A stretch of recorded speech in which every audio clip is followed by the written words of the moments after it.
Disclaimer, this is the third time I have filmed this because the first time I pretty much just got home, put it on the computer and realized, wow, you're not good at talking to the camera.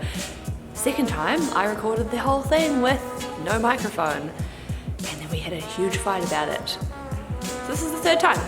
I mean, third time's a charm, right? Okay. Yes. How's the fringe? Slit. Hey everyone. Oh, that's so loud. Everyone. How's the hair? Hey. Okay, I'm just gonna start talking because I don't really do intros and I find them really awkward. I'm Amy. I'm one half of Yolanda and Wolf. We are a coffee and donut caravan in Auckland, New Zealand. We started this food truck with like $3.5 grand tax return and some savings. So I want to talk to you today about 6 tips that will save you falling into the same traps we did, or how to accelerate your brand to be successful like us. I mean, we're not like Richard Branson successful, but I mean, we're doing pretty good. In our first year of trading, we turned over $130,000. So that's pretty good for a first year startup, and we're still going really strong. So I'm going to share with you 6 tips to replicate the same thing and make yourself a little successful food truck. Number 1, product and profit margins. You want to sit down in your research phase and really hone in what you are thinking that's up your like alley kind of thing, like you're passionate about it, you are able to do it, and then kind of most importantly that you have a good profit margin. So I'm a baker and I knew I'd costed out all my recipes before because I owned a cake business before starting this, and I knew all my recipes were profitable and exactly how much profit I would make selling these items. So you want to do the same. You want to cost out all your recipes and bear in mind your packaging, your cost of ingredients, your time, and just be aware of every little cost you've got. And then once you know that, then you can move on to step 2. Step 2, council and permits. This is a pretty basic, simple one. I'm not going to talk too much about our experience because it's unique to our city and our local council. So pretty much I went on the internet, I googled how to start a food truck, and I got onto my local council and I just followed the instructions from there. The main part of me saying this is to know how much this will cost. So this was a big part of our budget, creating a food control plan, and I needed to know how much that was going to be in order to think if this project was even viable. So highly recommend you find out how much that's going to cost you. And that brings me to number 3, the caravan build. So what better way to explain to you how we built the caravan than to take you on a tour. Okay, so this is the caravan tour. Existing cupboards, we actually took out the cupboards. They had the exact same ones over there, but they were actually part of the structure. So I recommend if you're building out your own caravan to be aware that some things in these old caravans are actually part of the skeleton. So don't get too grabby on everything. We use really inexpensive materials, plywood and blackboard paint. Here we actually cheaped out on the blackboard paint because it's really expensive when we use black fence paint, which works fine. That's a hack. We downgraded the steam element for the Lamazocco machine because Lamazocco has quite a high amps or watts. I can't think. It's virtually, you'd need a really big generator or a 30 amp plug to run this in a caravan. So we downgraded the steam boiler or the steam tap to 15 amps, so it can run off a 15 amp standard outdoor plug, which is really awesome if you wanted to take this on the road. This is our Lamazocco Linear Classic and a Mazza Rover. You just press that button and it's automatic. The electrics here, we got them done by a special electrician crowd in Auckland, and they just did everything we possibly needed. So that was another big expense. Underneath the coffee machine we've got just a bucket that we empty, and the same goes for over here. We have a sink with a little cheeky bucket under there that we empty by hand. We didn't have the budget to build out cupboards in the end, so we just started trading without cupboards.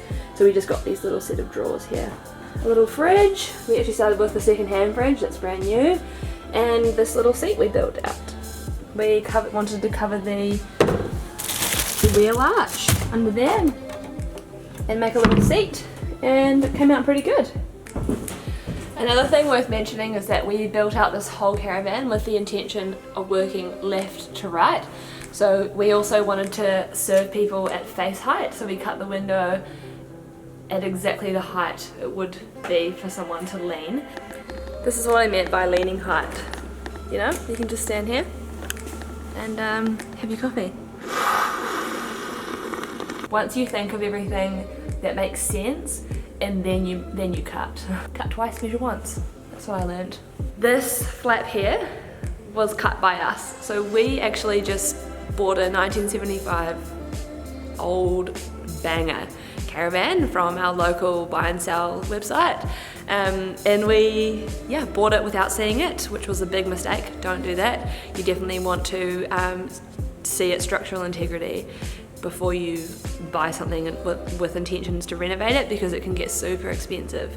So these two windows here we blocked up. They were similar to that. We blocked that up with the metal that we cut out here. We made a window. Hunky-dory. That actually took the longest amount of time. My advice is, if you can't afford to pay somebody, bake them a cake, buy some beers, give them a massage. That might be too much, but you know, try and see what you've got in your hands to swap, trade, manipulate, blackmail your way into getting some help when you're on a budget. Number 4, branding. So we did not have the budget. Let's just get real tight here.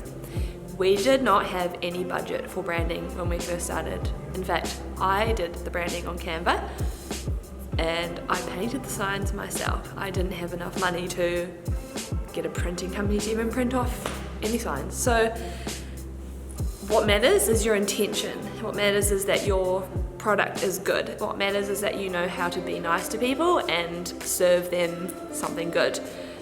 The rest will come. So about 6 months into our business, we were making enough money and we put that straight into branding with a really awesome company here in New Zealand. I will link them below. That's Design Dairy. They are awesome, and I'll put some images over the top of this to show you what they did, because they did some awesome branding for us. And I highly recommend going to someone once you have the money. It looks so much more professional. My advice is to get an understanding of who you are first and what your brand's about before you start Instagram, Facebook, and before you start, you know, thinking about colors and tone and all of that. So the name Yolanda and Wolf for us was fun and playful and friendly and a reflection of our personalities, which in turn made our brand friendly and fun and relatable to people. So that's how we've come across in our branding, and it's totally up to you how you want to do it, but everything should be congruent. It should all fit together because it makes it look so much more professional. And how you write your copy, how you post, your photographs, your everything should just, if you have that in mind at the start, it's going to be way easier down the track for you. Number 5, marketing.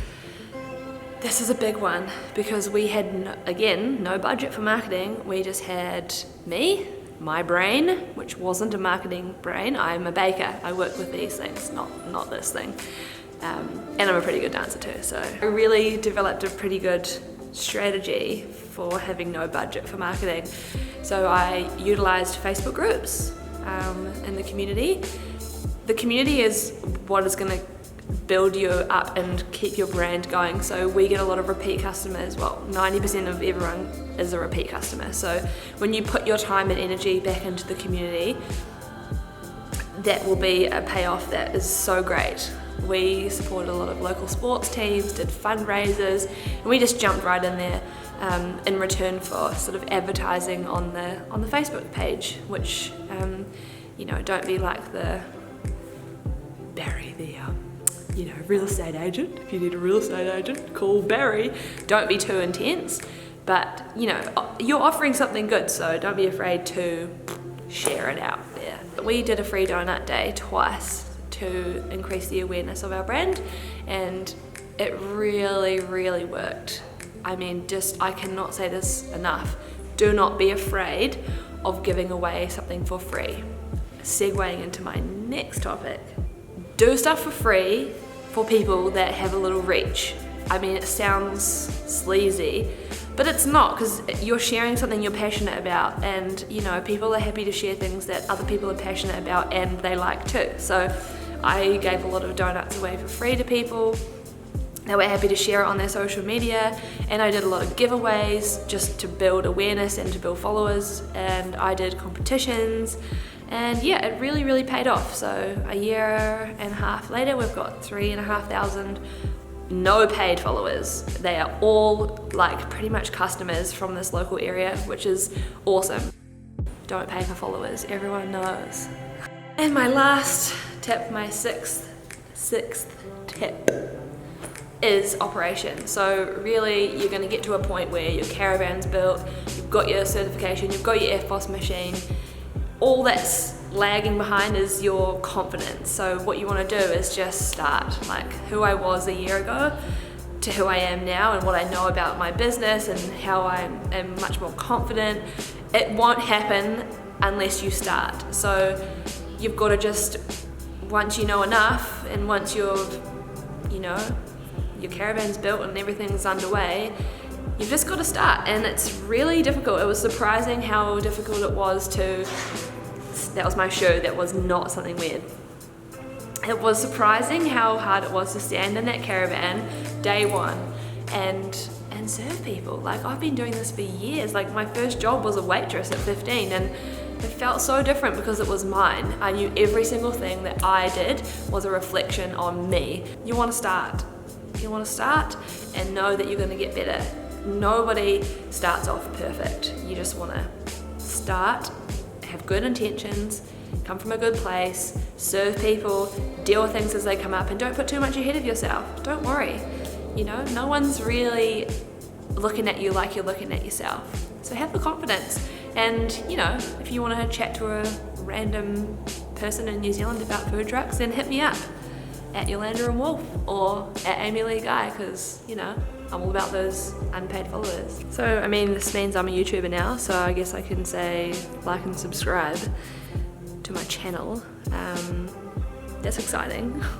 Like and subscribe to my channel. Oh. If you've got any other ideas or videos you want me to make, I will make them. It's so fun doing it 3 times. I will be learning more. Hopefully the videos will be slightly better than this one. And yeah, see you around.